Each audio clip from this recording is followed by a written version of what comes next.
What would you do if your husband served you divorce papers at his own mother's funeral? While you're 7 months pregnant, in front of everyone you know? Rebecca thought she was attending a funeral to say goodbye to the only family member who truly loved her. Instead, she found herself holding legal documents that would destroy everything she believed about her marriage, her husband, and her future. But here's what Rebecca didn't know yet. Those divorce papers weren't just cruelty. They were part of a calculated plan that had been months in the making. Her millionaire husband had been systematically destroying her life, piece by piece, lie by lie. And when his elderly father saw those papers fall onto his wife's casket, the shock was so devastating it nearly killed him on the spot. But sometimes the cruelest betrayals reveal the most unexpected allies. Sometimes the people who try to break us end up showing us exactly how strong we really are. This is the story of how one woman fought back against a man who thought he could control everything, including her unborn child. And trust me, you won't believe how this ends. The divorce papers landed on Margaret Whitmore's casket with a soft thud. Rebecca Matthews stood 7 months pregnant in her black maternity dress, staring at the legal documents that had just fallen from her trembling hands. The funeral home's chapel fell silent except for Frank Whitmore's sharp intake of breath beside her.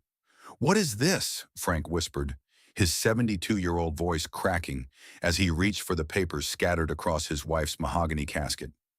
Becca's hands instinctively moved to protect her swollen belly. The baby kicked hard against her ribs, as if sensing the tension that suddenly filled the air, like smoke from extinguished candles. "I'm sorry," she whispered to the casket, to Margaret, to everyone watching. "I'm so sorry." The lily's overwhelming scent made her dizzy. Or maybe it was the shock. She couldn't tell anymore. Her wedding ring caught the chapel's dim lighting as she tried to steady herself against the uncomfortable wooden pew. Jonathan Whitmore stood at the back of the chapel, his expensive black suit immaculate, his face showing no emotion whatsoever. Not for his dead mother, not for his pregnant wife, not for his elderly father who was now reading the divorce petition with growing horror. "These papers were filed 3 weeks ago," Frank said, his voice growing stronger with each word. "3 weeks before Margaret died." The mourners began to whisper. Becca heard fragments of conversations floating around her, like autumn leaves in a graveyard wind. During the eulogy, 7 months pregnant, his own mother's funeral, filed before she died. Becca's best friend Grace Thompson rose from her seat in the third row, her face pale with shock. Dr. Sarah Mitchell, who had been Margaret's physician and friend, moved closer to Becca with obvious concern. "Rebecca, dear, you need to sit down," Dr. Mitchell said softly, taking her arm. "This kind of stress isn't good for the baby." But Becca couldn't sit. She couldn't move. She could only stare at Jonathan, who was now walking down the aisle toward them with the measured steps of a man executing a plan. "Jonathan," Frank said, his voice shaking with emotion, "what have you done?" "I've simplified matters, Father," Jonathan replied, his tone as cold as the October air outside. "Mother's affairs need settling. This was the most efficient timing." Efficient timing. Becca's mind latched onto those words. She thought the worst day of her life was burying her mother-in-law, the only person in Jonathan's family who had truly loved her. She was wrong. The process server who had delivered the papers stood awkwardly near the chapel entrance, clearly uncomfortable with the scene unfolding before him. He kept glancing toward the exit, probably regretting taking this particular job. "Efficient?" Dr. Mitchell's voice rose slightly. "You served divorce papers at your mother's funeral, to your pregnant wife." Jonathan's business partner, David Patterson, shifted uncomfortably in his seat. He wouldn't meet anyone's eyes, especially not Becca's. "The papers speak for themselves," Jonathan said. "Everything is quite clear." But as Becca's shock began to fade, as the baby's movements reminded her that she was responsible for more than just herself, she realized that nothing about this was clear at all. "You planned this," she said quietly, her voice finding strength she didn't know she still possessed. "You waited for today."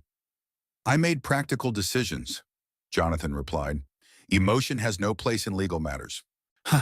Frank's face had gone ashen. He pressed one hand to his chest and Dr. Mitchell immediately moved to his side. "Frank, let me check your pulse," she said, her medical training taking over. "Jonathan, your father needs—" "My father will be fine," Jonathan interrupted. He's stronger than he appears. But Frank wasn't fine. Becca could see it in the way his breathing had become shallow, in the way his hands shook as he held the divorce papers. "These papers claim the baby isn't yours," Frank said, looking at his son with growing disgust. "How dare you?" The chapel erupted in whispers again. Becca felt the baby kick again, harder this time. She placed both hands on her belly, a gesture that had become as natural as breathing over the past 7 months. "DNA test will determine paternity," Jonathan said calmly. "I'm simply protecting my interests." "Your interests?" Grace Thompson had found her voice. "Your wife is 7 months pregnant with your child at your mother's funeral, and you're protecting your interests?" Jonathan turned his cold gaze to Grace. "This is a family matter. It doesn't concern you." "It concerns everyone here," Grace shot back. "We all have eyes. We can all see what kind of man you really are." Harrison Mills, the funeral director, approached cautiously. His 30 years of experience had taught him to handle delicate situations, but this was beyond anything in his professional training. "Perhaps we could continue this discussion after the service," he suggested quietly. "Mrs. Whitmore deserves our respect today." "My mother would have understood," Jonathan said. "She was a practical woman." But Becca knew that wasn't true. Margaret Whitmore had been many things, but practical wasn't one of them. She had been kind, generous, and deeply protective of the people she loved, including Becca. "Your mother loved this baby," Becca said, finding her voice again. "She felt the first kicks. She helped me pick out the nursery colors. She was going to teach our daughter to bake her famous apple pie." "Sentimental nonsense," Jonathan replied. Frank stood up abruptly, swaying slightly on his feet. Dr. Mitchell reached out to steady him, but he waved her away. "Get out," Frank said to his son. "Get out of this chapel. Get out of my sight." "Father, you're being emotional." "Get out!" Frank's voice echoed off the chapel walls. "Your mother is dead, your wife is pregnant, and you choose today to destroy what's left of this family. Get out before I do something I'll regret." For the first time, Jonathan's composure cracked slightly. He looked around the chapel at faces that had once shown him respect, friendship, even love. Now they showed only disgust and disappointment. "This changes nothing," he said. "The papers are legal. The process has begun." He turned and walked back down the aisle, his footsteps echoing in the sudden silence. The chapel door closed behind him with a final, decisive click. Becca sank into the pew, her legs finally giving out. The baby seemed to sense her distress and began moving more actively, as if trying to comfort her from the inside. "I need to get some air," she said quietly. "I'll come with you," Grace offered. "No." Becca shook her head. "I need a moment alone."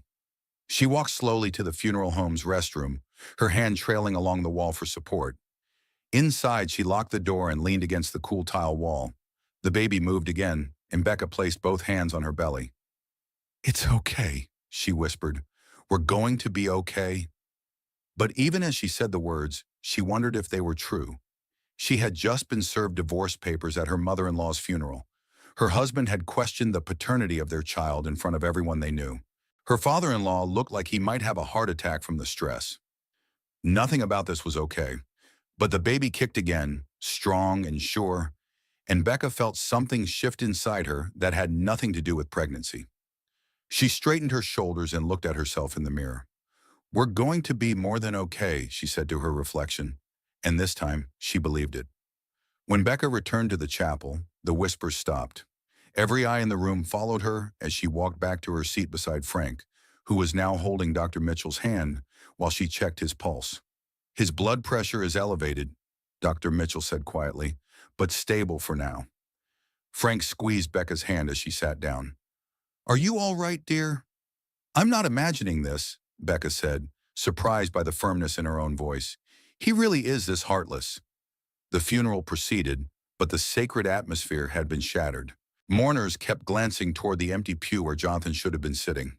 The pastor, Reverend Williams, struggled to maintain the dignity of the service while navigating the obvious tension in the room. During his eulogy for Margaret, Reverend Williams spoke of her kindness, her devotion to family, her joy in simple pleasures. With each word, the contrast between mother and son became more stark. Margaret Whitmore believed that love was a choice we make every day.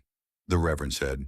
She chose love over fear, forgiveness over resentment, generosity over selfishness. Becca closed her eyes and remembered Margaret's hands on her belly just 2 weeks ago, feeling the baby move. Margaret had tears in her eyes as she whispered, "This little one is going to have my eyes, I can feel it." The memory brought fresh tears, and Becca fumbled in her purse for tissues. That's when her fingers touched something unexpected. A small envelope with her name written in Margaret's distinctive handwriting. She opened it carefully, keeping it hidden from view. Inside was a key and a note in Margaret's shaky script. "Safe deposit box at First National, box 347. I kept everything, dear. Everything." Becca's heart began to race. What had Margaret kept? And why did she feel the need to hide it? After the service, as people filed out of the chapel, David Patterson approached her hesitantly. His face was flushed, and he kept glancing around as if checking to see who might be watching. "Becca," he said quietly, "I need to talk to you." "I don't think we have anything to discuss," she replied, still angry about his silence during Jonathan's ambush. "Please, there are things you need to know." Dr. Mitchell stepped closer. "She doesn't need any more stress today, David." "This can't wait," David insisted. "Jonathan has been planning this for months. The divorce papers, the timing, even the paternity claims. It's all been calculated." Frank's face darkened. "What do you mean, planned?" David looked around the emptying chapel, then leaned closer. "He's been moving money offshore, hiding assets. He knew Margaret was dying, and he planned to use her funeral as cover because he thought it would prevent you from fighting back publicly." "He thought grief would make me weak," Becca said, understanding flooding through her. "Yes, and he thought no one would expect you to defend yourself at a funeral. He was counting on shock and shame to paralyze you." Grace moved to Becca's other side, her face fierce with protective anger. "That calculating bastard." "There's more," David said reluctantly. "The affairs. There have been multiple affairs over the past 2 years. He's been documenting everything to build a case that you're an unfit mother." The baby kicked hard, and Becca gasped. Dr. Mitchell immediately took her arm. "That's enough," Dr. Mitchell said firmly. "Rebecca needs to rest. This stress could trigger early labor." But Becca's mind was racing. Margaret's key felt heavy in her palm. The note had said she kept everything. Did that include evidence of Jonathan's affairs? His financial manipulation? "David," she said quietly, "why are you telling me this now?" He looked genuinely tormented. "Because I've been helping him, and I can't live with it anymore." The silence that followed was broken only by Frank's labored breathing. Dr. Mitchell checked his pulse again, her expression concerned. "Frank, I think we should get you to the hospital," she said. "No," Frank said firmly. "I'm not going anywhere until I understand what my son has done to this family." Harrison Mills approached with obvious reluctance. "I'm sorry to interrupt, but there are arrangements to be made for the burial, and there's been a situation." "What kind of situation?" Grace asked. "Mr. Whitmore has instructed his attorneys to freeze all of Mrs. Whitmore's accounts pending the divorce proceedings. The funeral expenses." "I'll handle it," Frank said immediately. "Every penny. Margaret was my wife of 47 years. I'll bury her properly." Becca felt a wave of gratitude toward Frank, but also a crushing realization of how trapped she was becoming. Without access to her accounts, without her own income, with a baby coming in 2 months, she was completely dependent on others. "This is what he wanted," she said quietly. "He wanted me helpless." "You're not helpless," Grace said fiercely. "You have people who love you." "But for how long?" Becca asked. "When the money runs out, when the legal bills pile up, when I'm a single mother with no resources." "Stop," Frank said firmly. "Your family. You and that baby are my family. Jonathan stopped being my son the moment he served those papers." Dr. Mitchell was still monitoring Frank's pulse. "Frank, your heart rate is irregular. Please let me take you to be checked." "After we bury Margaret," he said. "I won't leave her now." The burial service was smaller, more intimate. Jonathan didn't attend. As they stood around Margaret's grave, Becca noticed how Frank leaned heavily on his walking stick, how his breathing seemed labored in the crisp October air. The baby moved constantly now, as if responding to her elevated stress. Becca found herself talking to the child silently, promising protection she wasn't sure she could provide. As dirt was shoveled onto Margaret's casket, Becca thought about the safe deposit box key in her purse. Whatever Margaret had hidden there, it was clearly important enough to keep secret even from Frank. After the burial, as people slowly dispersed, David approached her again. "There's something else," he said, "about the company. Jonathan's been telling investors that you've been unstable, that pregnancy has affected your judgment. He's building a narrative that you're not competent to be a mother." "Based on what?" Grace demanded. "Lies," David said simply, "but convincing lies. He's been setting up situations to make you look bad, then documenting your reactions." Becca thought about the past few months, the times Jonathan had deliberately provoked arguments, then accused her of being irrational, the way he'd invite people over without telling her, then criticize her appearance or preparedness, the subtle undermining that she'd attributed to stress.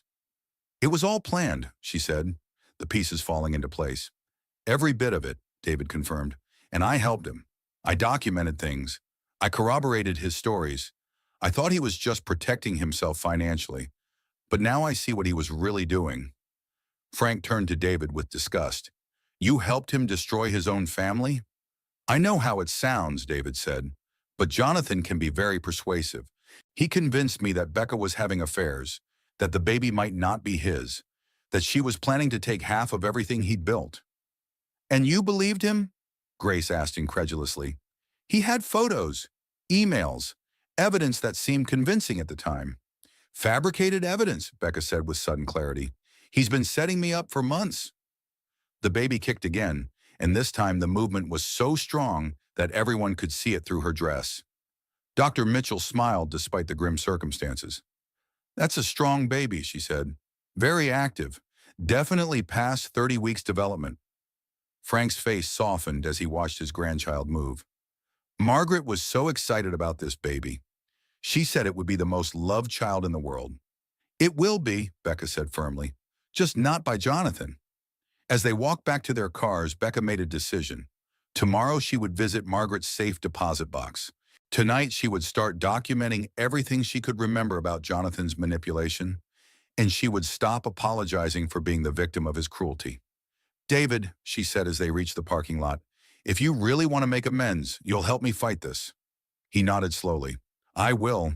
I have copies of everything. All the real evidence of what he's been doing." "Then let's go to war," Frank said quietly.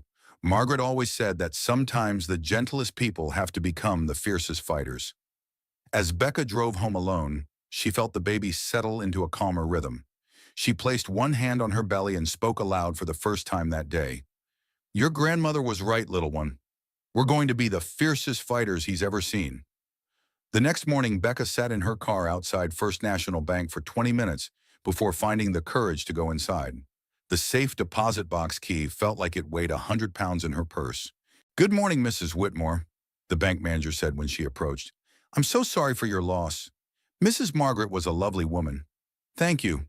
I need to access safe deposit box 347. The manager's expression shifted slightly. "I'll need to see identification and verify your access rights." Becca's heart sank. What if Margaret hadn't put her on the access list? What if this was just another dead end? But 10 minutes later, she was sitting in a small private room with Margaret's safe deposit box open in front of her. Inside were documents, photographs, and a thick manila envelope with Becca's name written across it in Margaret's careful handwriting. The letter inside was dated just 2 weeks before Margaret's death. "My dearest Rebecca," it began, "if you're reading this, then my fears about Jonathan have proven justified. I pray I'm wrong, but a mother knows her child's heart, even when that heart has grown cold." Becca's hands trembled as she continued reading. "I've been watching him for months, seeing changes that frighten me. The way he looks at you when he thinks no one is watching. The phone calls he takes in private. The business trips that don't match his calendar. I hired a private investigator 6 months ago, and what we found broke my heart." The rest of the box contained everything Margaret had gathered. Photos of Jonathan with other women, bank records showing the offshore accounts, emails between Jonathan and David discussing their strategy to discredit her. Even audio recordings from Margaret's phone when Jonathan thought she was too medicated to understand his conversations. In one recording, she heard Jonathan's voice clearly. "She's pregnant and emotional. The perfect time to establish that she's unfit. A few more documented incidents, and I'll have enough to claim she's unstable. David's voice responded. Are you sure about this? She seems like a good mother. Oh, she's in my way, Jonathan said coldly. The baby gives me leverage. I can claim she's unfit, get custody, and she'll have no choice but to accept whatever settlement I offer. Becca had to stop the recording. Her hands were shaking so hard she could barely hold the device. There were more recordings. Jonathan discussing his affairs with casual indifference, planning the timing of the divorce to coincide with his mother's death, even laughing about how pregnancy hormones would make Becca seem irrational to any court. The beauty of it, his voice said on one recording, is that she'll be so focused on defending herself that she won't have time to investigate what I'm really hiding. Margaret's letter continued. I've also included evidence of the company's real financial situation. Jonathan has been lying to you about the business. It's in serious trouble, which is why he's desperate to hide assets and blame you for the problems. The financial documents painted a picture of a failing company propped up by increasingly desperate measures. Jonathan had been cooking the books, lying to investors, and using company funds for personal expenses, including his affairs. But the most damaging evidence was a contract between Jonathan and a woman named Lisa Meridian, dated 8 months ago. It wasn't just an affair, it was a business arrangement. Lisa was being paid to seduce him and help him establish grounds for divorce. Becca stared at the contract until the words blurred. Even the affairs were calculated. Even the betrayal was purchased. Her phone rang, making her jump. It was Grace. How are you holding up? Grace asked gently. I'm at the bank. Margaret left me evidence. Grace, it's worse than we thought. How much worse? He's been planning this for almost a year. The affairs are fake. The company is failing. And he's been deliberately trying to make me seem unstable so he can get custody and leave me with nothing. That son of a bitch? There's more. He's been recording our conversations, editing them to make me sound irrational. He's been drugging my vitamins to make me sleepy and confused during the day. The silence on the other end of the phone stretched for a long moment. Becca, Grace said finally, are you sure about the drugging? Becca thought about the past few months, the overwhelming fatigue that her doctor had attributed to pregnancy, the memory lapses, the times she'd felt confused about conversations she was sure she'd had with Jonathan. I found the receipts, she said quietly, and instructions on dosage from someone who's clearly not a doctor. We need to call the police. No, not yet. I need to copy everything first, and I need to understand exactly what he's done before I make any moves. The baby kicked, and Becca realized she'd been sitting in the bank for over an hour. She carefully photographed every document with her phone, then put everything back in the box. As she was leaving the bank, her phone buzzed with a text from an unknown number. Stay away from things that don't concern you. Think about the baby. Becca's blood ran cold. Someone was watching her. She drove straight to Grace's house, checking her rearview mirror constantly. Grace took one look at her face and immediately called in sick to work. Show me everything, Grace said, settling beside her on the couch. They spent the next 3 hours going through the evidence. With each document, each recording, each photograph, the scope of Jonathan's betrayal became clearer. He's destroyed 3 other women this way, Grace said, studying the private investigator's report. This isn't his first time using pregnancy and divorce to manipulate someone. What happened to them? 2 settled for almost nothing rather than fight. 1 fought back and won, but it took 3 years and bankrupted her family. Becca placed her hands on her belly, feeling the baby's steady movements. I won't let him do this to our child. Our child? Grace raised an eyebrow. This baby will never be his, Becca said firmly. He gave up that right when he decided to destroy us for money. Her phone rang. Frank's name appeared on the screen. Becca, dear, are you all right? David told me Jonathan's been making calls all morning, trying to cut off your support systems.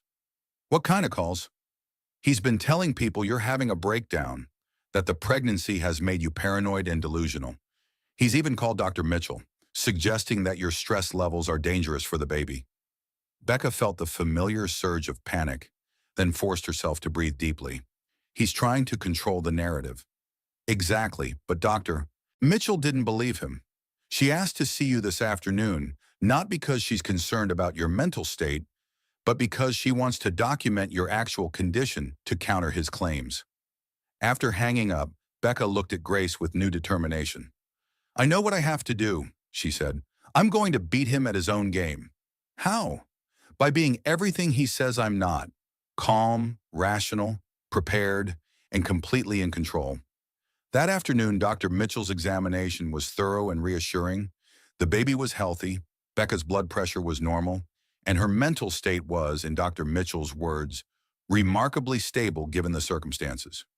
I'm going to document everything, Dr. Mitchell said, including my observations about your husband's behavior at the funeral. I've been a physician for 22 years, and I've never seen anything so calculated and cruel. Satron, will you testify if it comes to that? I'll do whatever is necessary to protect you and this baby. As Becca drove home that evening, she thought about Margaret's words in the letter. Sometimes the gentlest people have to become the fiercest fighters. She wasn't just fighting for herself anymore. She was fighting for her daughter, and she was going to win. The house was dark when she arrived, but she could smell Jonathan's cologne in the air. He'd been there, searching for something. Her laptop was missing from the kitchen counter where she'd left it. Her personal papers had been rifled through.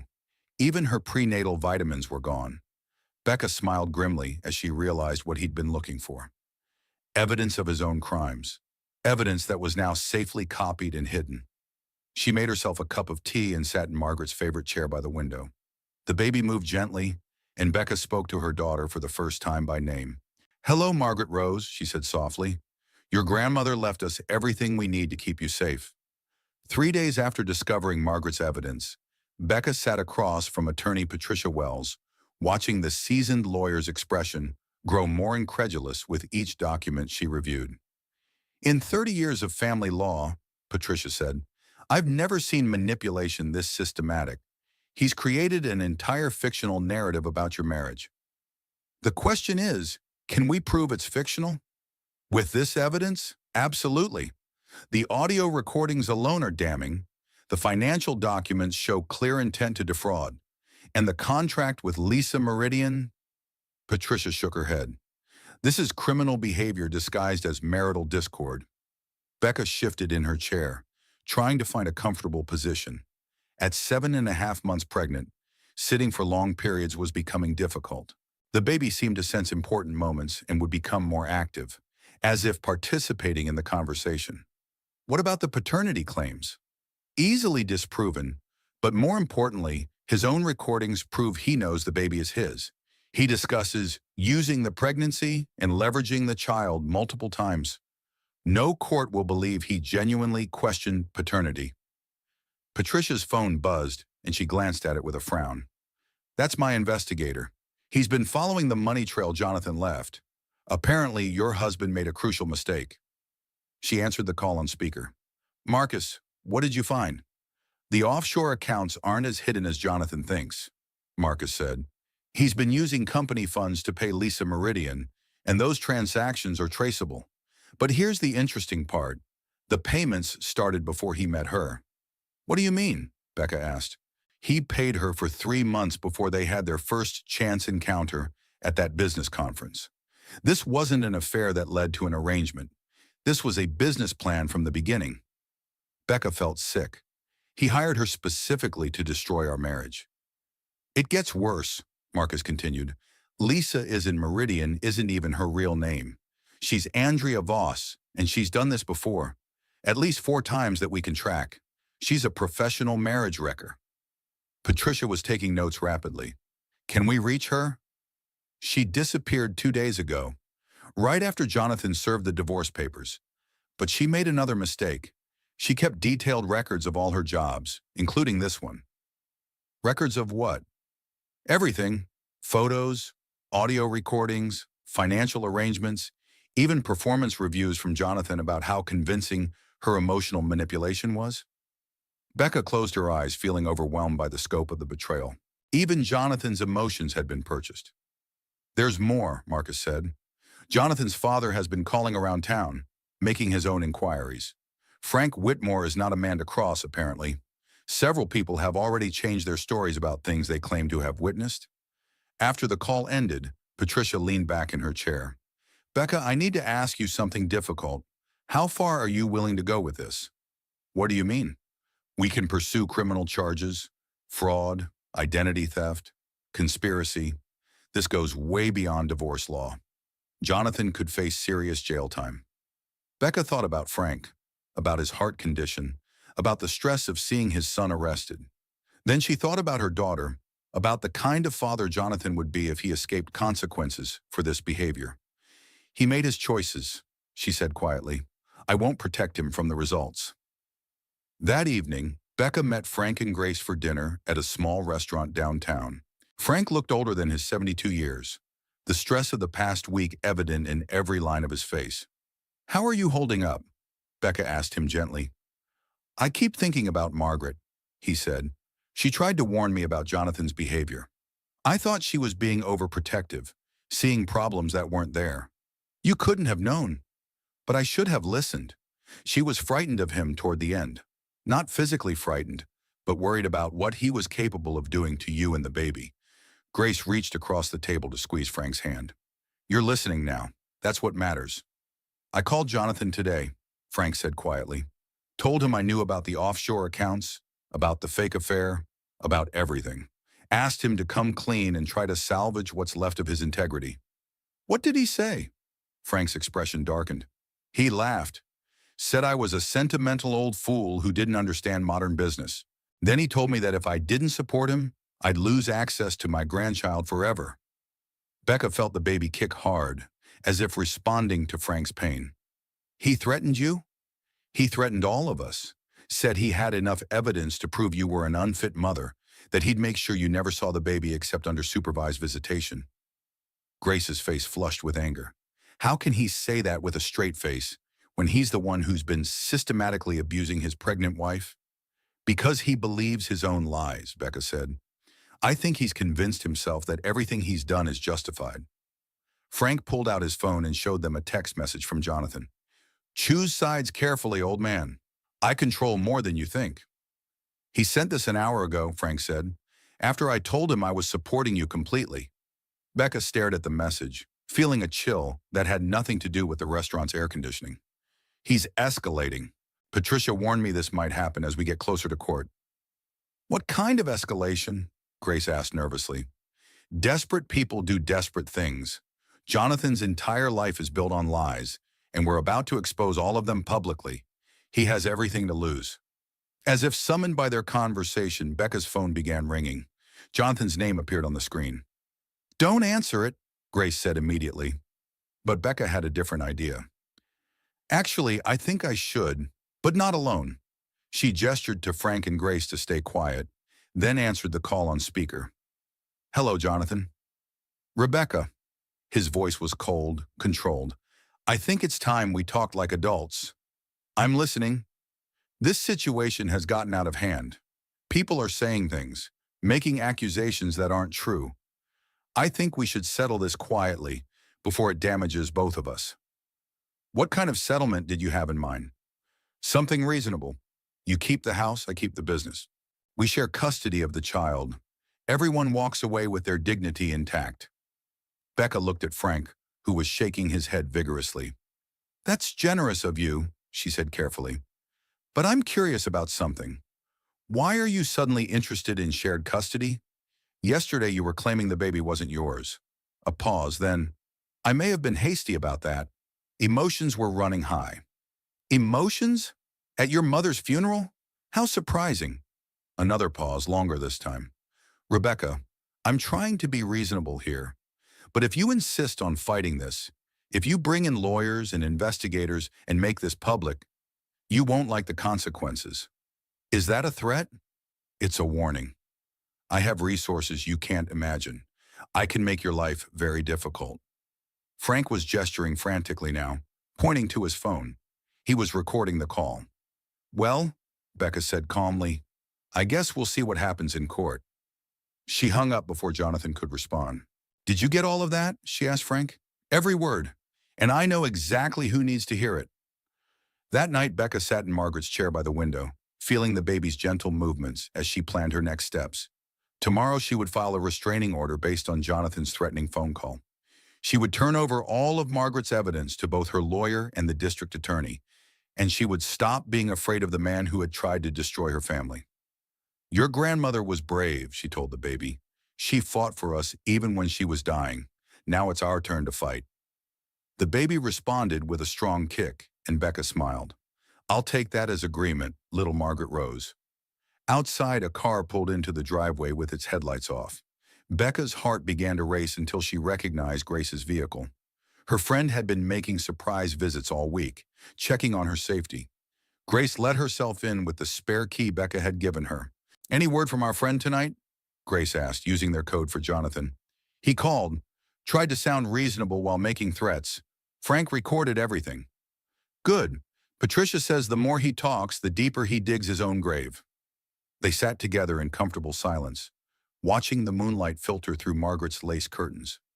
The baby had settled into a peaceful rhythm, and Becca felt calmer than she had in weeks. "Grace," she said quietly, "do you think I'm doing the right thing? Fighting this publicly, going after criminal charges?" "I think you're doing the only thing that will keep you and that baby safe," Grace replied. "Jonathan isn't going to stop unless he's forced to stop. But Frank's heart condition, the stress on the family, Frank is tougher than he looks. And as for family, you and that baby are his family now. Jonathan made his choice when he served those papers at Margaret's funeral." Becca nodded, feeling the truth of those words. She had spent so many months trying to save a marriage that was already dead, trying to protect a man who was systematically destroying her. No more. The next morning brought unwelcome news. Becca woke to find 3 missed calls from Patricia and a text message that made her blood run cold. "Jonathan filed emergency motions. We need to meet immediately." At Patricia's office an hour later, Becca listened in growing disbelief as her attorney explained Jonathan's latest strategy. "He's claiming you've been hiding assets, manipulating evidence, and conspiring with outside parties to defraud him," Patricia said. "He's asking for an emergency injunction to prevent you from accessing any marital property, and he wants immediate custody of the unborn child." Custody of an unborn child? Is that even possible? In extreme circumstances, yes. He's claiming you're a danger to the baby's health and welfare. He's submitted statements from alleged witnesses saying you've been drinking, using drugs, and behaving erratically. Becca felt the familiar panic rising, then forced herself to breathe slowly. "Alleged witnesses? Like who?" "That's where it gets interesting. 3 people have signed statements claiming they've observed your inappropriate behavior. Lisa Meridian, David Patterson, and someone named Robert Chen. David signed a statement against me after everything he told us about Jonathan's manipulation." According to this, David claims he was coerced into lying about Jonathan's behavior. He now says Jonathan is a devoted husband, concerned about his wife's mental state. Becca stared at the legal documents, feeling like the ground was shifting beneath her feet. "And Robert Chen? I don't even know anyone by that name. Apparently he's a bartender who claims he served you alcohol multiple times while you were visibly pregnant." "That's impossible. I haven't had a drink since I found out I was pregnant." Patricia was already making notes. "We'll subpoena the surveillance footage from any establishment he claims to work at. But Becca, I need you to understand something. Jonathan is playing for keeps now. He's not just trying to win the divorce, he's trying to destroy you completely." The baby kicked hard, and Becca placed her hand protectively over her belly. "What about the evidence Margaret left? The recordings, the financial documents?" "He's claiming all of that was fabricated, that you manipulated a dying woman and forged documents to support false accusations." "How can he claim the recordings are fake when they're in his own voice?" "Voice recognition technology has advanced significantly. He's arguing that you use sophisticated software to create convincing fake audio." Becca felt overwhelmed by the scope of Jonathan's accusations. He wasn't just lying about her behavior. He was systematically attacking every piece of evidence they had.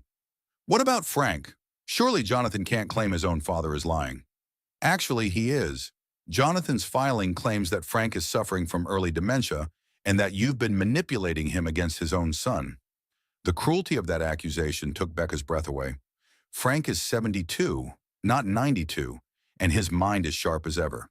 I know, but Jonathan is counting on the court's tendency to be extra cautious when a child's welfare is at stake. If he can create enough doubt about the evidence, enough confusion about the facts, the court might err on the side of protecting the baby by giving him temporary custody. Becca's phone rang. Frank's name appeared on the screen. Frank, Patricia's here with me. Can I put you on speaker? Please do. Becca, I've just heard from my attorney about Jonathan's latest filing. I want you to know that I'm prepared to submit to any medical examination they want. Cognitive tests, psychological evaluation, whatever it takes to prove my mental competency. Frank, you shouldn't have to. Yes, I should. This is my fault for not seeing what my son was becoming years ago. I won't let him use my age as a weapon against you. Patricia leaned forward. Frank, there's something else. Jonathan's also filed a motion claiming that your recent heart episodes are evidence that the stress of supporting Becca is literally killing you. He's arguing that you're being manipulated against your own health interests.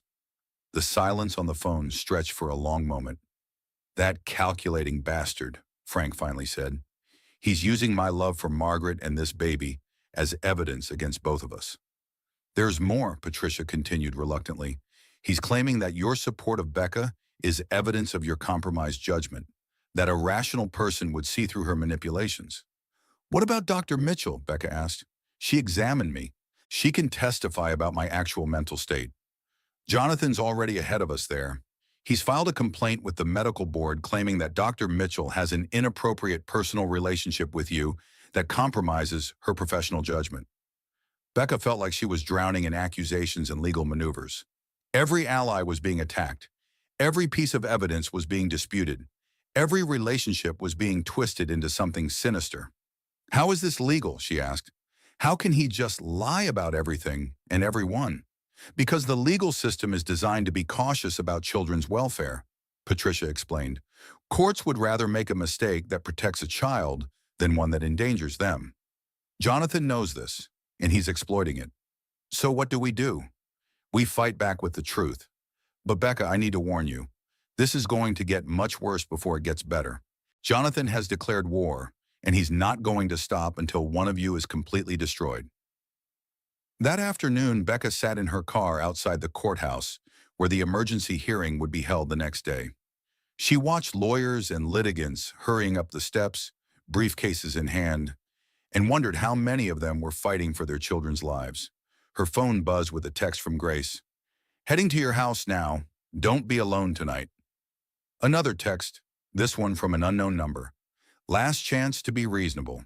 Settle tonight or face the consequences tomorrow. Becca screenshotted the message and forwarded it to Patricia. Jonathan was still trying to control her through fear and intimidation. A third text from David. I'm sorry, I had no choice. He has evidence that could destroy my family too. Becca stared at that message for a long time. David had seemed genuinely remorseful about his role in Jonathan's plan, but apparently his conscience had limits when his own family was threatened. She drove home slowly, thinking about the hearing tomorrow.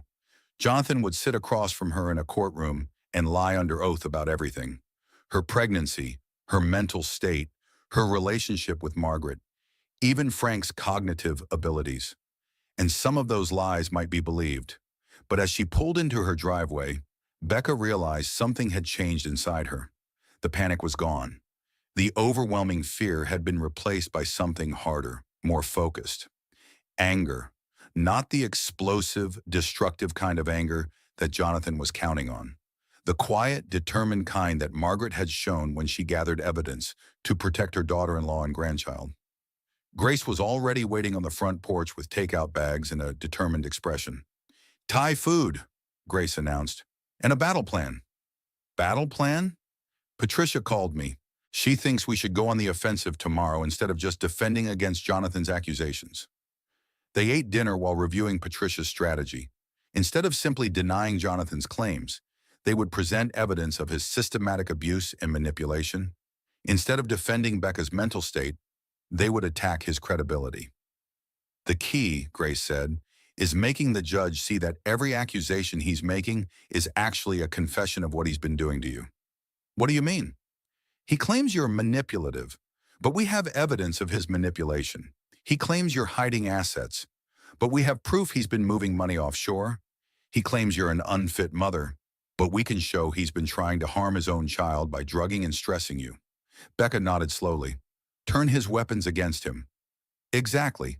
Patricia thinks the judge will see through his strategy once we lay out the pattern of projection and gaslighting.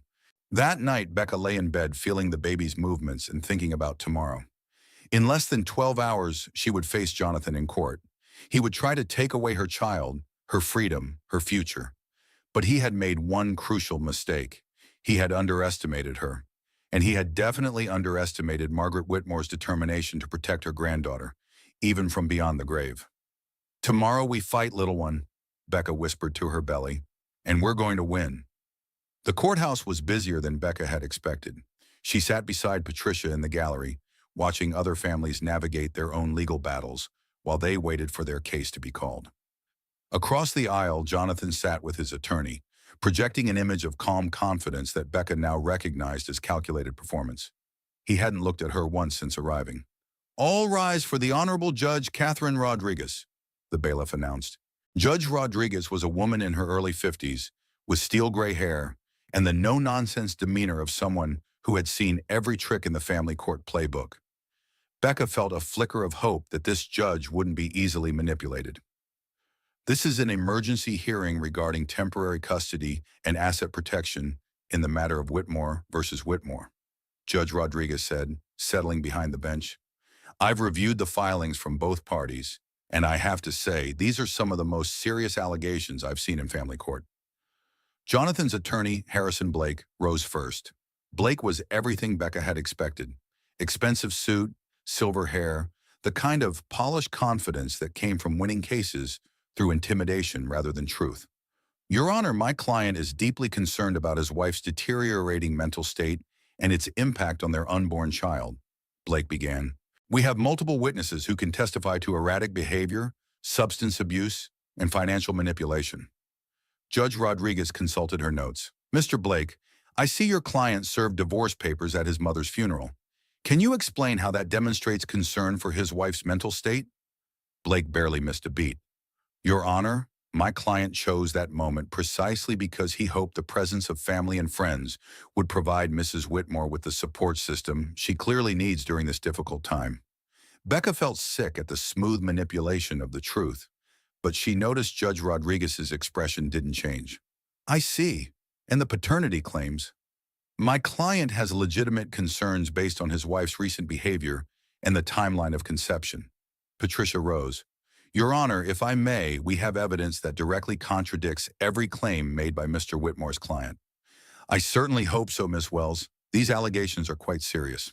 What followed was the most surreal hour of Becca's life. Blake presented witness statements painting her as an unstable, manipulative woman who had somehow convinced a dying elderly woman to fabricate evidence against her devoted son. According to Jonathan's version of events, Becca had been having affairs, drinking alcohol, hiding money, and psychologically abusing both Margaret and Frank. When it was Patricia's turn, she began with the audio recordings. Your Honor, I'd like to play a conversation between Mr. Whitmore and his business partner, recorded by Mr. Whitmore's own mother just 2 weeks before her death. Jonathan's voice filled the courtroom. She's pregnant and emotional. The perfect time to establish that she's unfit. A few more documented incidents, and I'll have enough to claim she's unstable. The change in the courtroom atmosphere was immediate. Judge Rodriguez leaned forward, her expression hardening. Mr. Blake, how does your client explain this recording? Blake looked genuinely rattled for the first time. Your Honor, voice synthesis technology has advanced significantly. These recordings could easily be fabricated. By a dying 78-year-old woman? By someone with access to sophisticated software and intimate knowledge of my client's speech patterns. Patricia played more recordings. Jonathan discussing his affairs. Jonathan laughing about using pregnancy hormones to make Becca seem irrational. Jonathan planning the funeral ambush with David. Your Honor, Patricia said, we also have financial records showing systematic asset hiding, contracts with professional companions designed to create false evidence of adultery, and medical evidence that Mrs. Whitmore has been drugged without her knowledge. Judge Rodriguez called for a recess. As people filed out of the courtroom, Becca saw David Patterson sitting in the back gallery. He looked miserable, conflicted, and kept glancing between her and Jonathan. In the hallway, Frank approached her with Dr. Mitchell at his side. "How are you holding up?" Dr. Mitchell asked, taking Becca's pulse. "I feel like I'm living in an alternate reality where black is white and up is down." "That's exactly what Jonathan wants," Frank said. "Confusion, chaos, doubt. Margaret warned me he would try to make everyone question their own perceptions." David Patterson appeared at Becca's shoulder, looking nervous and guilty. "Becca, I need to talk to you." "I don't think that's a good idea," Grace said, moving protectively closer. "Please, there's something you need to know before we go back in there." Patricia nodded. "Let's hear it." David glanced around, then spoke quietly. "Jonathan doesn't know I kept copies of everything. All the real evidence, all the actual financial records. When I signed that statement supporting him, I thought he would stop there. But this morning he told me he's planning to have you committed to a psychiatric facility after he gets temporary custody." "What?" Grace's voice was sharp with alarm. "He's already spoken to a private psychiatric hospital, paid them a substantial consulting fee. The plan is to get custody today, then have you evaluated by doctors he's already bribed. They'll find you incompetent, and he'll have legal justification for keeping the baby permanently." Becca felt the blood drain from her face. "He can do that?" "If he can convince the court you're a danger to yourself or the baby, yes," Patricia said grimly. "It's rare, but possible. That's why I'm here," David continued. "I can't let him destroy you completely. I have recordings of him planning this strategy, evidence of the bribes, documentation of the whole conspiracy." "Why should we trust you now?" Frank asked. "You've already betrayed her once." "Because I have a daughter too," David said quietly. "She's 15, and Jonathan threatened to destroy her reputation, her future, everything if I didn't cooperate. But watching him in court today, seeing how far he's willing to go, I can't be part of this anymore." Judge Rodriguez recalled the court to session. Blake continued his presentation, calling David as a witness to testify about Becca's alleged manipulation and instability. But when David took the witness stand, he looked directly at Judge Rodriguez and said, "Your Honor, I need to recant my written statement. Everything I said about Mrs. Whitmore was false, and I was coerced into lying." The courtroom erupted. Blake jumped to his feet, objecting. Jonathan's face went white with rage. But David continued talking, detailing Jonathan's threats against his family and producing new evidence on his phone. "Your Honor, I have recordings of Mr. Whitmore planning to have his wife committed to a psychiatric facility under false pretenses. I have evidence of bribes paid to medical professionals, and I have documentation of his plan to use the emergency custody order as a step toward having Mrs. Whitmore declared permanently incompetent." Judge Rodriguez called for order as Blake frantically tried to interrupt David's testimony. "Mr. Patterson," the judge said, "are you testifying that Mr. Whitmore planned to have his wife falsely committed?" "Yes, Your Honor. He told me that pregnancy makes women legally vulnerable, and that with the right medical opinions, he could have her declared unfit for years, maybe permanently." "And you have recordings of these conversations?" "I do, as well as financial records showing payments to the psychiatric facility and individual doctors." Patricia stood. "Your Honor, we request that these recordings be admitted as evidence and that Mr. Whitmore be held in contempt for attempting to subvert this court's process." Blake was on his feet, objecting strenuously, but Judge Rodriguez was already reviewing the new evidence on David's phone. After 20 minutes of listening to recordings and reviewing documents, Judge Rodriguez looked at Jonathan with unconcealed disgust. "Mr. Whitmore, in 30 years on this bench, I have never seen such systematic manipulation of the legal process. Not only are your allegations against your wife completely false, but you have attempted to use this court as a weapon to commit what amounts to kidnapping and false imprisonment." Jonathan finally spoke. "Your Honor, I can explain." "No, Mr. Whitmore. You cannot explain conspiring to have your pregnant wife falsely committed to a psychiatric facility. You cannot explain bribing medical professionals, and you certainly cannot explain serving divorce papers at your mother's funeral while claiming to be concerned about your wife's emotional state." Judge Rodriguez's ruling was swift and comprehensive. Jonathan's emergency motions were denied. Becca was granted a restraining order against him, and the judge ordered an immediate investigation into possible criminal charges. As they left the courthouse, Becca felt like she could breathe freely for the first time in months. The baby was moving gently, as if celebrating their victory. "It's not over," Patricia warned. "He'll appeal, and there's still the actual divorce to handle." But today was a decisive win. Frank hugged Becca carefully, mindful of her pregnancy. "Margaret would be so proud," he said. "You fought like a warrior." David approached hesitantly. "Becca, I know I don't deserve forgiveness, but I want you to know that I'm prepared to testify in any criminal proceedings, and I've already turned over all the financial evidence to the FBI. The FBI? Jonathan's been committing federal crimes, wire fraud, money laundering, conspiracy. This goes way beyond family court now." As they walked to their cars, Becca reflected on how much had changed in just a few hours. Jonathan's carefully constructed lies had collapsed under the weight of truth. His manipulation had been exposed, and his plan to destroy her had backfired completely. "I have one question," she said to David. "What made you finally decide to tell the truth?" David was quiet for a moment. "This morning, Jonathan told me that after he got custody, he was planning to move the baby overseas where you'd never find her. He said you'd probably kill yourself from grief, and that would solve all his problems permanently." Becca stopped walking. "He said that?" "He said it like he was discussing the weather. That's when I realized I wasn't dealing with someone who was just selfish or greedy.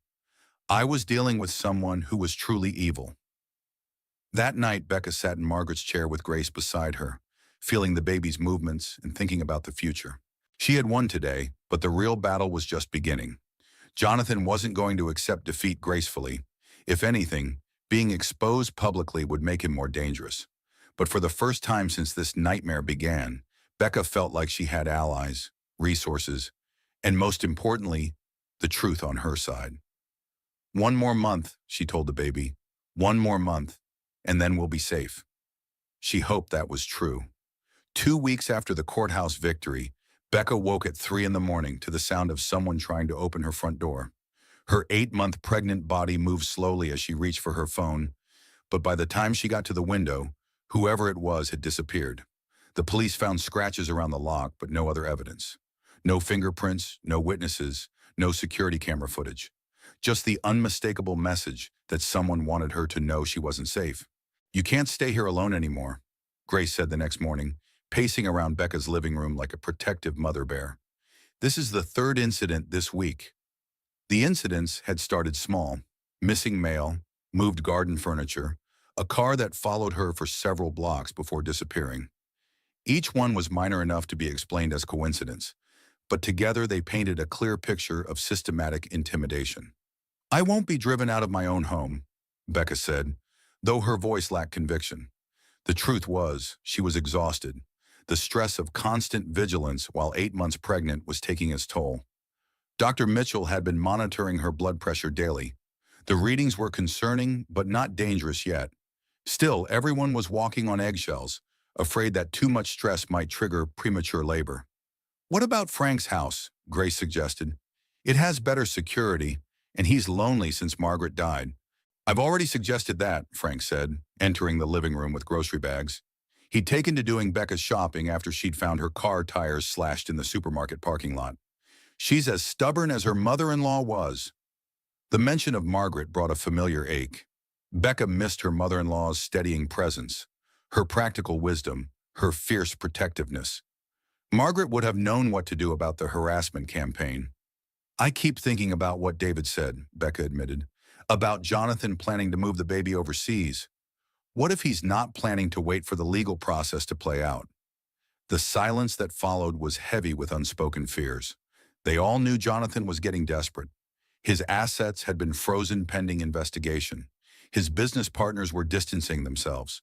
Former friends were revealing their true opinions about his character. A man with everything to lose was capable of anything. "I talked to Patricia yesterday," Grace said carefully. "She thinks we should consider a safe house. Somewhere he can't find you until after the baby is born." "Run and hide? That's not who I am." "It's not running," Frank said gently. "It's being strategic. You have to think about the baby now. As if responding to his words, the baby kicked hard against Becca's ribs. She was running out of room in there, and every movement was becoming more pronounced. Dr. Mitchell estimated 2 more weeks until delivery, maybe 3. He wins if I disappear, Becca said. The whole point of this harassment is to make me look unstable, unreliable. If I suddenly go into hiding, it supports his narrative. Her phone rang. Patricia's name appeared on the screen. Becca, I have news. Jonathan's been arrested. Arrested? For what? Federal charges. Wire fraud, money laundering, conspiracy to commit fraud. The FBI raided his office this morning and found evidence of embezzlement going back 3 years. Becca felt relief wash over her like a warm bath. How long will they hold him? That depends on bail, but given the scope of the charges and his access to offshore accounts, they're arguing he's a flight risk. Could be weeks, maybe months before trial. After hanging up, Becca shared the news with Frank and Grace. Frank looked relieved but not surprised. I've been waiting for this, he said. Jonathan's been stealing from his own investors for years. I just couldn't prove it. You knew. I suspected, but he's my son, and I kept hoping I was wrong. Frank's voice was heavy with regret. I should have acted sooner. That afternoon, Becca allowed herself to relax for the first time in weeks. She took a bath, read a book, even napped in Margaret's chair by the window. The baby seemed to sense her calm and moved more gently, as if also relieved by Jonathan's absence. But the peace didn't last. At 6 o'clock, Patricia called with an update that sent Becca's blood pressure soaring again. Jonathan made bail, a $2 million bond posted by someone using an offshore account. He's out, but with restrictions. Electronic monitoring, surrender of passport, no contact orders. Who posted his bail? We're investigating, but it looks like money from one of his hidden accounts. Apparently, he had resources even we didn't know about. The harassment resumed that night. Not physical intimidation this time, but something worse. Someone had accessed Becca's social media accounts and posted messages claiming she was having a mental breakdown. Fake photos showed her allegedly drinking alcohol while pregnant. Fabricated conversations suggested she was planning to harm the baby. By morning, the posts had been shared hundreds of times. Becca's phone was flooded with concerned calls from acquaintances, angry messages from strangers, and reporters asking for comments about her crisis. This is sophisticated, Grace said, scrolling through the fake posts. Professional-level digital manipulation. Jonathan doesn't have these skills, Becca said, feeling overwhelmed by the scope of the attack. No, but he has money to hire people who do. Frank appeared in the doorway, his face grim. Turn on the local news. The television showed a reporter standing outside Becca's house. Sources close to the family say Rebecca Whitmore has been struggling with depression and substance abuse throughout her pregnancy. Her husband, recently released on bail for unrelated federal charges, is reportedly seeking emergency intervention to protect their unborn child. Unrelated charges? Grace shouted at the television. Unrelated. But Becca wasn't listening anymore. She was staring at the screen, watching strangers discuss her mental state, her pregnancy, her fitness as a mother. Jonathan had found a way to humiliate her publicly, even from behind bars. The baby kicked frantically, responding to her elevated stress. Becca placed her hands on her belly and tried to calm herself, but the panic was building. I can't do this, she said quietly. I can't fight him and take care of a baby and survive this level of attack. Yes, you can, Frank said firmly, because you're not doing it alone. Dr. Mitchell arrived within an hour, alerted by Grace's call about Becca's distress. Her examination revealed elevated blood pressure and signs of stress that concerned her. I'm admitting you for observation, Dr. Mitchell said. At 8 months, this level of stress could trigger early labor, and I want you monitored. The hospital isn't safe, Becca protested. If Jonathan has people willing to do this, she gestured at the television, he might have access there too. Then we'll make it safe, Frank said. Private room, security guard, restricted access, whatever it takes. That evening, as Becca lay in a hospital bed connected to monitors that tracked both her vital signs and the baby's, she felt the crushing weight of isolation. She was surrounded by people who loved her, but she was fighting a battle that felt impossible to win. Jonathan had unlimited resources, no moral constraints, and a willingness to destroy anyone who stood in his way. She was 8 months pregnant, emotionally exhausted, and running out of options. "Maybe I should just leave," she said to Grace, who was keeping her company during visiting hours. "Take the baby and disappear. Start over somewhere he can't find us. And spend the rest of your life looking over your shoulder? That's not living, Becca. That's just existing." "But what's the alternative? He's never going to stop. Even if he goes to prison, he'll find ways to hurt us." Grace was quiet for a long moment. "Do you remember what Margaret said in her letter? About becoming the fiercest fighters? I'm tired of fighting." "I know. But look what you've already survived. You've exposed his lies, gathered evidence, won in court, and protected this baby through months of systematic abuse. You're stronger than you know."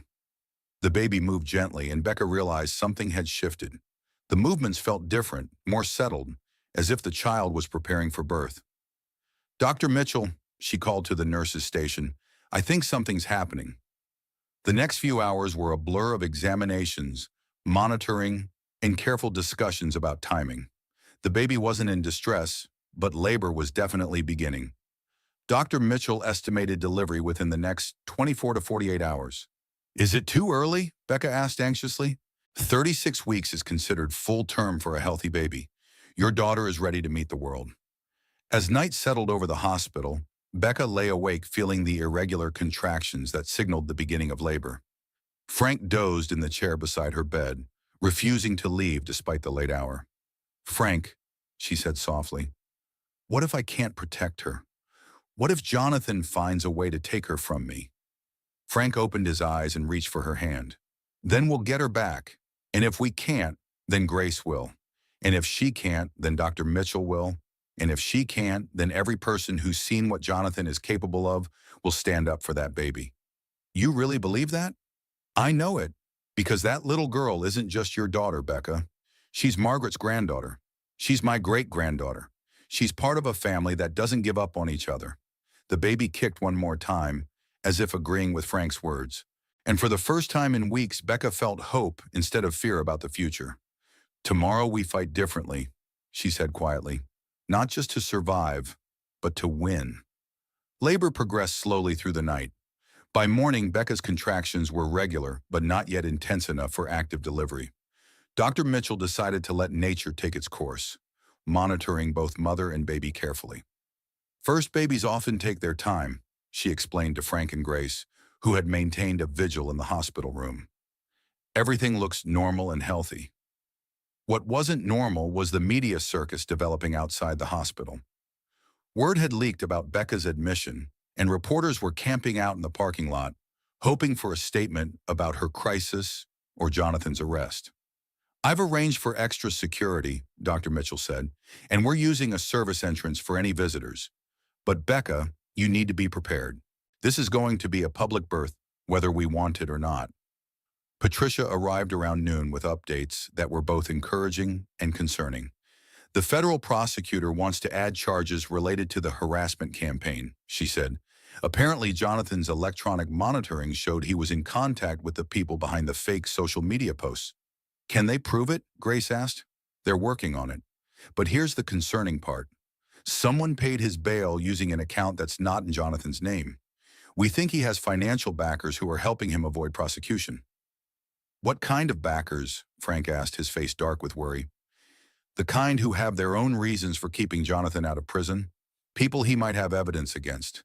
People who need him to stay quiet." Becca felt another contraction, stronger this time. As it passed, she thought about what Patricia was saying. "You mean he's blackmailing people?" "It looks that way. The FBI found encrypted files on his computer that suggest he's been collecting compromising information about business partners, investors, even city officials." "So he's not just fighting to avoid prison," Frank said slowly. "He's fighting to keep his blackmail material from being exposed." "Which makes him more dangerous than ever," Patricia concluded. "Desperate people do desperate things, but desperate people with nothing left to lose will do anything." The afternoon brought stronger contractions and an unexpected visitor. David Patterson appeared at the door, looking nervous and carrying a large gift bag. "I know I'm probably not welcome," he said, but I wanted to bring something for the baby. Grace positioned herself protectively between David and Becca. How did you get past security? I'm still listed as an emergency contact from when Becca worked with our company. David held up his hands. I'm not here to cause trouble. I just wanted to give Becca this. He handed her the gift bag. Inside was a small teddy bear and an envelope. It's from my daughter, David explained. When I told her about everything that happened, about how I helped Jonathan hurt you, she wanted to do something to make amends. Becca opened the envelope to find a hand-drawn card. Dear Mrs. Whitmore, it read in teenage handwriting. I'm sorry my dad helped hurt you. I hope your baby is healthy and happy. You're brave for fighting back. Love, Emma Patterson. The simple sincerity of the card brought tears to Becca's eyes. She didn't do anything wrong. No, but she understands that I did, and she wanted you to know that she's proud of you for standing up to Jonathan. David sat down carefully, as if afraid sudden movements might upset the fragile peace of the room. There's something else I need to tell you, he said, about Jonathan's arrest. He asked me to deliver a message. Frank leaned forward. What kind of message? He said to tell you that prison is temporary, but family is forever. He said he'll be patient, and he'll wait as long as necessary. That sounds like a threat, Grace said. It is a threat, David confirmed. He's telling you that even if he goes to prison, he'll continue fighting for custody when he gets out. He thinks time is on his side. Becca felt another strong contraction and breathed through it carefully. What else did he say? He said the baby will need a father, and he's the only candidate. He seemed to think that eventually you'll get tired of fighting alone and come back to him. He's delusional, Frank said flatly. Maybe, but he's also patient and calculating. He's already planning his defense strategy, his appeal process, even his post-prison life. He thinks this is just a temporary setback. Dr. Mitchell appeared in the doorway. Becca, I need to check your progress. Everyone else needs to step outside for a few minutes. Shireen. The examination revealed what Becca had suspected. Labor was accelerating. Another 6 hours, maybe 8, Dr. Mitchell estimated. We should start thinking about who you want in the delivery room. Frank and Grace, Becca said without hesitation. And you, if that's allowed. It's your delivery. You decide who's present. As evening approached, the contractions became more intense. Becca found herself focusing inward, concentrating on breathing and staying calm. The baby would be here soon, and everything would change. I keep thinking about names, she said to Frank during a break between contractions. We've been calling her Margaret Rose, but I want to make sure it's right. Margaret would be honored, Frank said softly, but the name should feel right to you. It does feel right. She's been Margaret Rose in my heart since the first ultrasound. Your wife was the first person to love this baby, even before I did sometimes. Grace squeezed her hand. That's a beautiful name for a beautiful reason. Around 8 o'clock, Dr. Mitchell made the decision to move to the delivery room. The contractions were now 3 minutes apart and getting stronger. This is really happening, Becca said, as they wheeled her bed down the hallway. Yes, it is, Dr. Mitchell replied. And everything looks perfect. Strong heartbeat, good positioning, no complications. The delivery room was bright and sterile, filled with medical equipment that would have seemed intimidating if Becca hadn't been so focused on the work ahead of her. Frank and Grace positioned themselves where they could offer support without getting in the way. I wish Margaret could be here, Becca said during a particularly strong contraction. She is here, Frank said firmly. She's been protecting both of you from the beginning. The next 2 hours were a blur of intensity, encouragement, and focus. Grace held one hand while Frank held the other. Dr. Mitchell provided calm guidance and reassurance. The outside world with its media circus and legal battles faded away, leaving only the ancient work of bringing new life into the world. At 10:47 p.m., Margaret Rose Whitmore entered the world with a healthy cry that filled the delivery room with joy. She's perfect, Dr. Mitchell announced, placing the baby on Becca's chest. 7 pounds, 2 ounces, 20 inches long, and absolutely beautiful. Becca looked down at her daughter's face and felt her heart expand in ways she hadn't known were possible. The baby had Margaret's eyes just as her grandmother had predicted, dark blue and alert, already seeming to take in the world around her. Hello, Margaret Rose, Becca whispered. Welcome to your family. Frank was crying openly, his weathered hands gentle as he touched his great-granddaughter's tiny fingers. She looks exactly like Margaret did as a baby. Exactly. Grace was also in tears, documenting everything with her phone. She's gorgeous, Becca. Absolutely gorgeous. As Dr. Mitchell completed the delivery and checked both mother and baby, Becca marveled at how different she felt. The months of fear, stress, and uncertainty had been replaced by something powerful and protective. This was her daughter, her family, and no one was going to take that away from her. Dr. Mitchell, she said quietly, what do we need to do about Jonathan? About protecting her? For now, nothing. He's in federal custody, and even if he makes bail again, he has no legal claim to a baby born during his incarceration. We have time to establish routines, get legal protections in place, and make sure you're both safe. An hour later, Becca sat in a recovery room holding Margaret Rose and feeling more at peace than she had in months. The baby nursed naturally, her tiny hand grasping Becca's finger with surprising strength. She's a fighter, Grace observed. Look at that grip. She gets it from her mother, Frank said, and her great-grandmother. Patricia arrived around midnight with flowers and an update that made everyone smile. Jonathan's bail has been revoked, she announced. The electronic monitoring showed he violated the no-contact order by directing the social media attacks. He's back in custody, and this time the judge said no bail pending trial. How long could the trial take? Becca asked.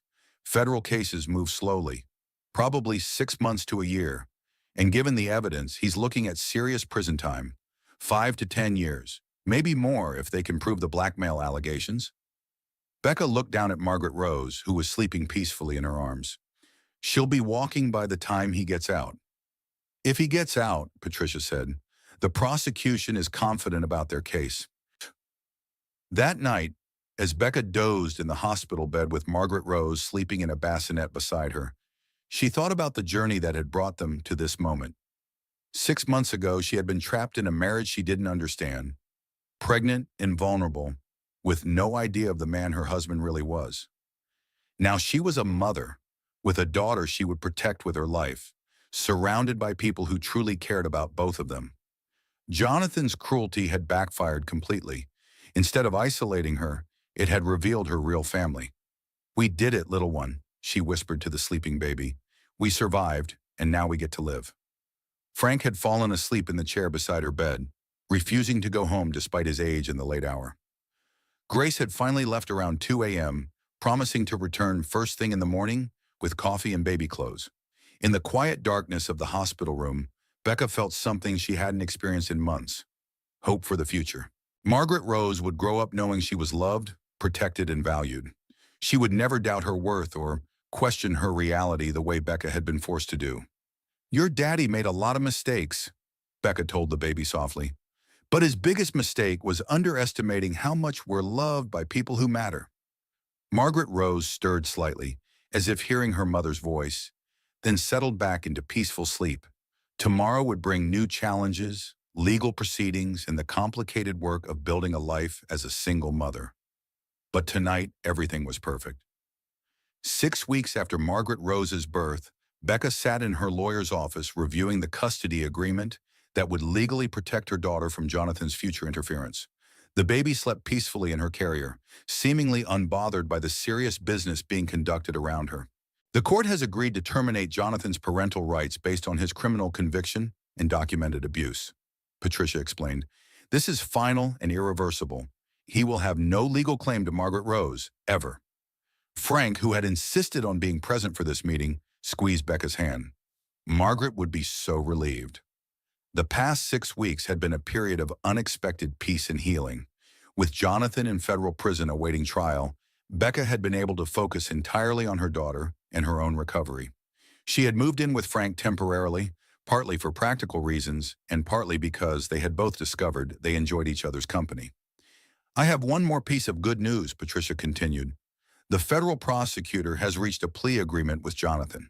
25 years in federal prison in exchange for providing evidence against his co-conspirators in the money laundering scheme.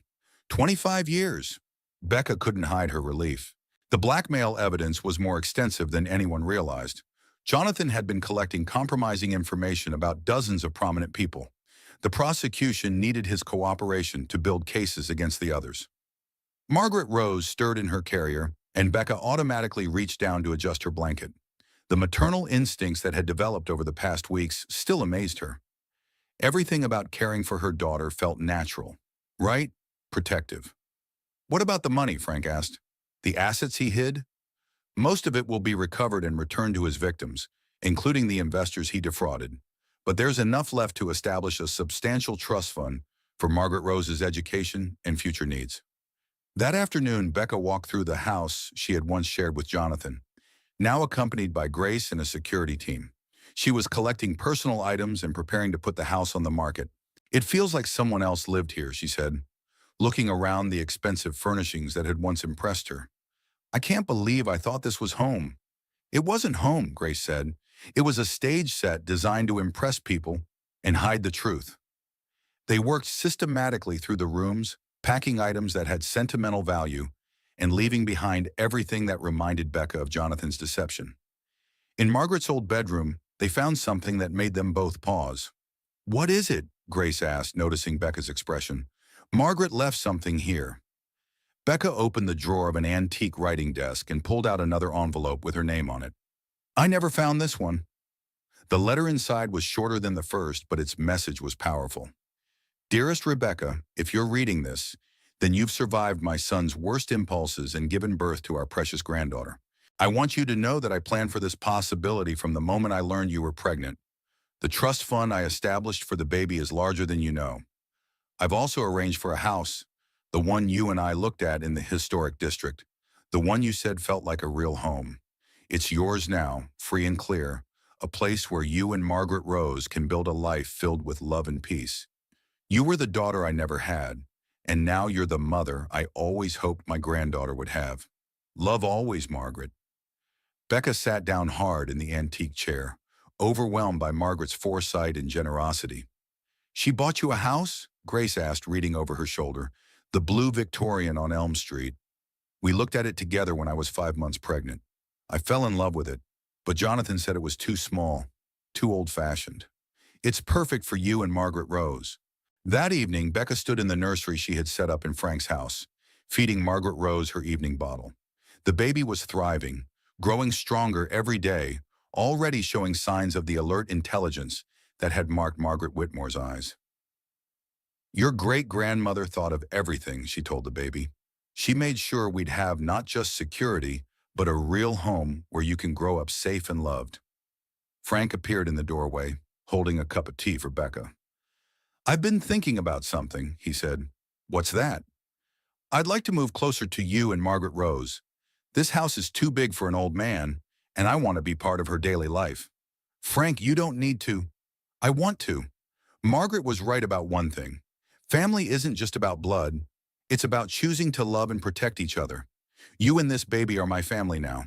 A week later, Becca stood in the doorway of the blue Victorian house on Elm Street, holding Margaret Rose and feeling like she was coming home for the first time in years. The house was everything she remembered, bright, welcoming, filled with character and possibility. Grace had spent the week coordinating movers and decorators, transforming the empty house into a warm home. Frank had found a smaller house just 3 blocks away, close enough to visit daily, but far enough to give Becca her independence. It's perfect, Becca said, walking through rooms that seemed designed for raising a family. Margaret knew exactly what we needed. Dr. Mitchell stopped by that afternoon with a housewarming gift and a clean bill of health for both mother and baby. You look better than I've seen you in months, she observed. Being free of Jonathan's influence has been good for you. I feel like myself again, like the person I was before I met him. Better than that person, Grace corrected. Stronger, wiser, more confident. That evening, Becca sat in the rocking chair in Margaret Rose's new nursery, feeding her daughter and watching the sunset through windows that faced the garden. For the first time in over a year, she felt truly safe. This is our home, she told the baby.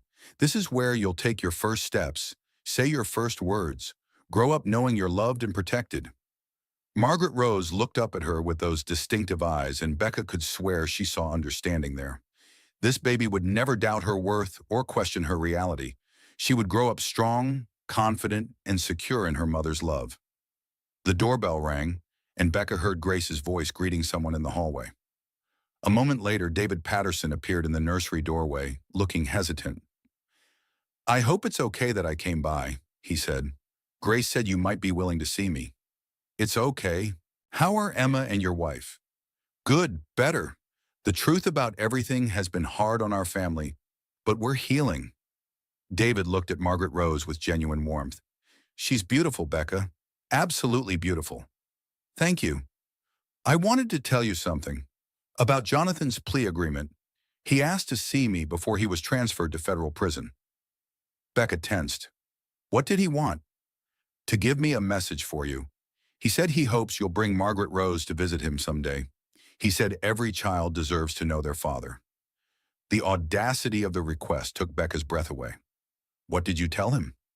"I told him that Margaret Rose already has everything she needs. A mother who loves her, a great-grandfather who adores her, and a family that will always protect her. I told him that some people forfeit their right to be called a father."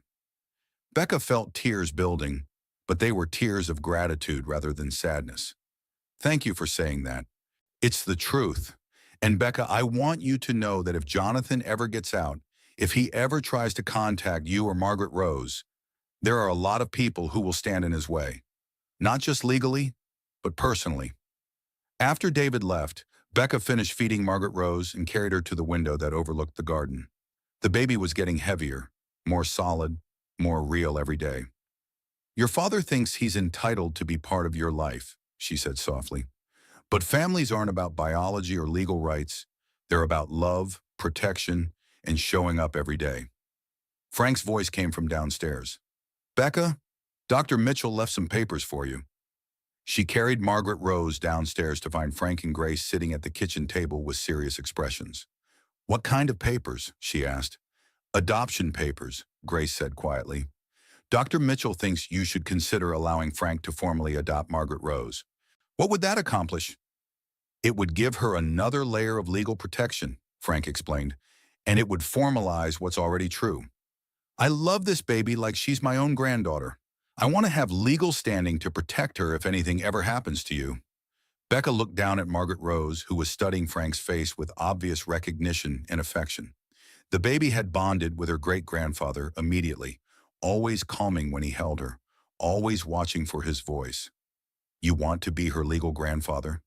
"I want to be whatever gives her the most protection and love. Margaret Rose is the best thing to come out of this whole nightmare. She deserves every advantage we can give her."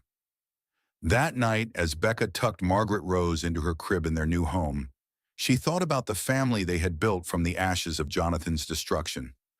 Not the family she had planned or expected, but the family they needed. "Sweet dreams, little one," she whispered. "Tomorrow we start building the rest of our lives."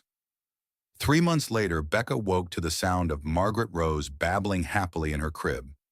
At 4 months old, the baby was already trying to communicate, making sounds that seemed almost like words. Becca had started keeping a journal of these moments, wanting to remember every detail of her daughter's development. "Good morning, beautiful girl," she said, lifting Margaret Rose from the crib. "Are you ready for a big day?" Today was the day Frank would officially adopt Margaret Rose, making their chosen family legal in every sense. It was also the day they would attend Jonathan's sentencing hearing, closing that chapter of their lives forever. Grace arrived early with coffee and pastries from the bakery down the street. "How are you feeling about today?" "Ready," Becca said, and meant it. Ready to make everything official, ready to see Jonathan face justice, ready to move forward. Damihi. The adoption ceremony was held in family court with Judge Rodriguez presiding. The same judge who had seen through Jonathan's lies 6 months earlier now smiled warmly as she reviewed the paperwork that would make Frank legally responsible for Margaret Rose's welfare. "Mr. Whitmore," Judge Rodriguez said, "do you understand that this adoption gives you all the rights and responsibilities of a legal guardian?" "I do, Your Honor. This baby is the light of my life.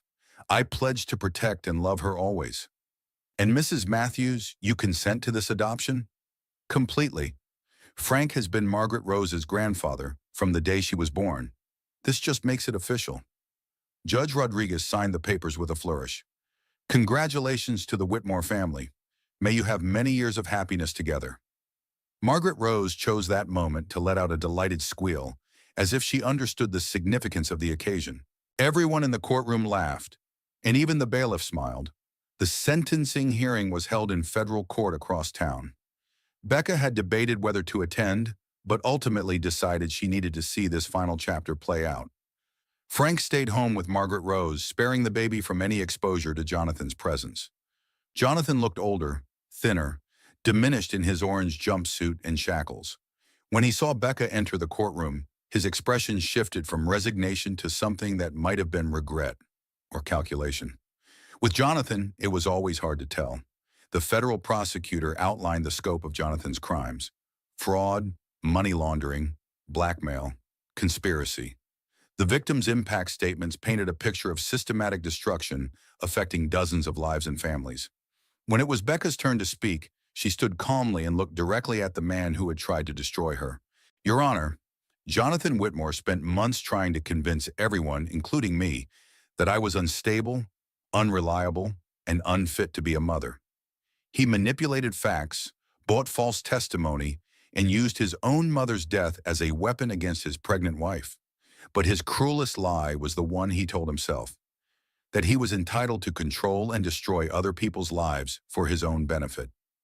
She paused, thinking about Margaret Rose sleeping peacefully at home. Today, my daughter is 4 months old.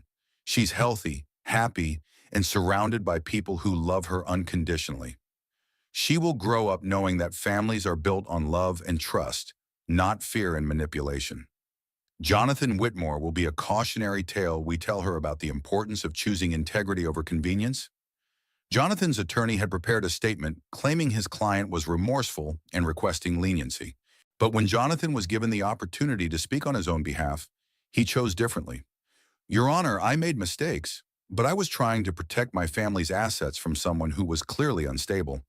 Everything I did was motivated by concern for my unborn child.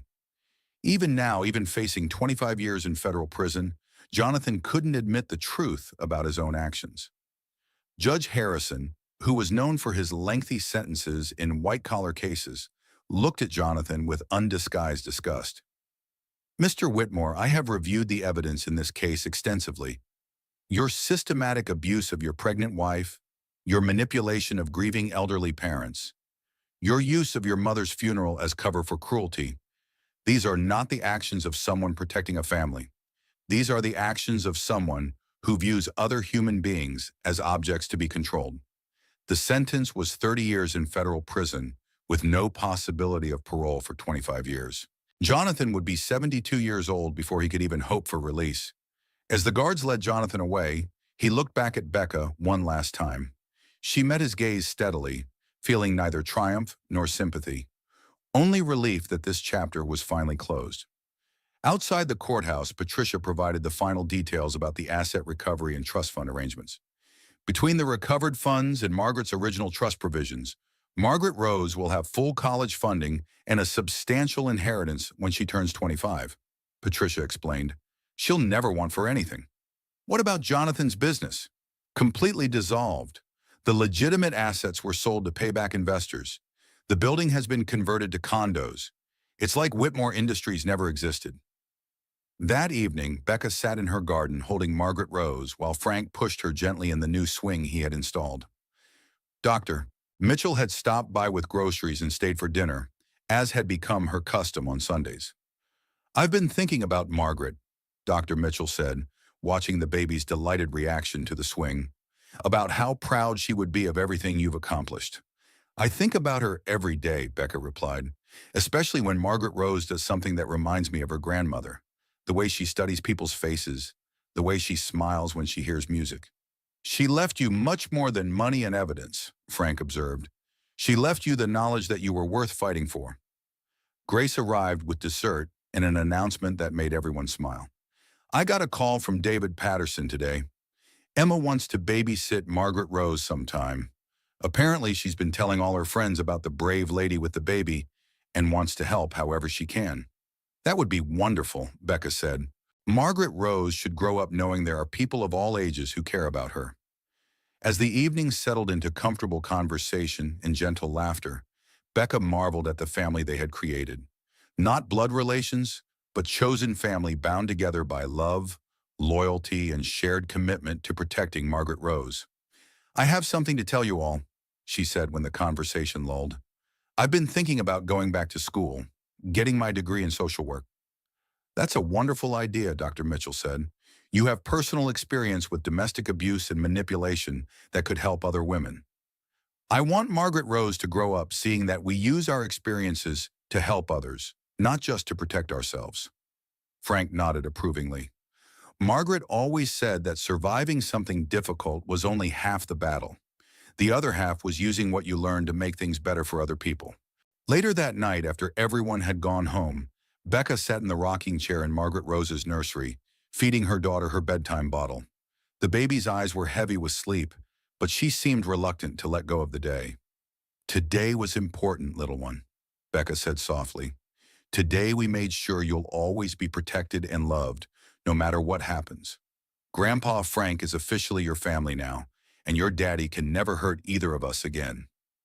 Margaret Rose's eyes drifted closed, and her breathing settled into the peaceful rhythm of sleep. Becca continued rocking gently, thinking about the future they would build together. "Your great-grandmother Margaret was right about something," she whispered. "The gentlest people sometimes have to become the fiercest fighters. But once the fighting is over, we get to go back to being gentle. We get to choose love over fear, hope over anger, family over blood." She placed Margaret Rose in her crib and stood watching her sleep for a few minutes. Tomorrow would bring new challenges, new opportunities, and the daily joys of raising a daughter who would never doubt her worth. But tonight, everything was perfect. They were safe, they were loved, and they were home. Becca walked to the window and looked out at the garden, where she planned to teach Margaret Rose to plant flowers, to appreciate beauty, to understand that growth requires both sunshine and rain. "Thank you, Margaret," she said quietly to the stars, "for seeing what I couldn't see, for fighting when I couldn't fight, and for making sure your granddaughter would grow up knowing what real love looks like." A gentle breeze moved through the garden, rustling the leaves of the oak tree that shaded Margaret Rose's window. For just a moment, Becca could swear she felt Margaret's presence, approving and protective. "Sweet dreams, little Margaret Rose," she whispered. "Tomorrow we start building the rest of our beautiful life." And in her crib, surrounded by love and protection, Margaret Rose Whitmore slept peacefully, dreaming whatever dreams 4-month-old babies dream about, probably milk and warm arms, and the sound of voices that meant safety and love. The story that had begun with cruelty and betrayal at a funeral had ended with love and family in a nursery. Margaret Whitmore's legacy lived on in her granddaughter's peaceful sleep and her chosen daughter's quiet strength. Some stories end with revenge. The best ones end with redemption, renewal, and the promise of love that will outlast any cruelty the world can offer. This was one of the best ones. If Rebecca's story moved you, if it reminded you that even in our darkest moments we're stronger than we know, I'd love to hear from you in the comments below. Have you ever had to fight for what was right when everyone else told you to just give up? Share your thoughts because your story might be exactly what someone else needs to hear today. And if you enjoyed this story, please hit that like button to help other people find it. Stories like Rebecca's need to be told because somewhere out there, someone is going through their own version of this nightmare and needs to know they're not alone. Don't forget to subscribe and hit the notification bell so you never miss a story. I share real-life inspired tales every week about people who found the courage to fight back, to start over, to choose love over fear. Because sometimes the best stories aren't the ones with perfect families or easy endings. Sometimes the best stories are about ordinary people who discover they're extraordinary when it matters most. Until next time, remember that you're stronger than you know, and you deserve better than anyone who tries to make you forget that. Thank you for listening.